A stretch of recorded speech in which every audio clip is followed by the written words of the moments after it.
લે સાતમ ને સોમવાર તમારા મહારાજ કહો કે મુહૂર્ત સારા આવ્યા છે સાતમ ને સોમવાર ને બુદ્ધ જવાની રજા માંગે પુસ્તક જાતા કે અમને એટલે યાર નો અહીંયા રૂકો હાલો અરે મહારાજ લગ્ન મુહૂર્ત તો સારા આવ્યા છે સાતમ ને સોમવાર અરે વીરા પ્રધાન પુત્રને કહો કે હજી એક કામ બાકી છે કે દેશ વિદેશ કંકોત્રી પણ લખતા હતા દાદા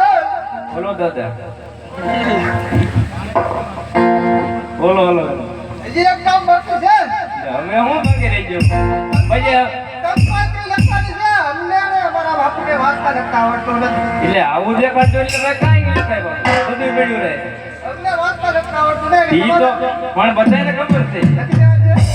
નક્કી નથી ચાલો તો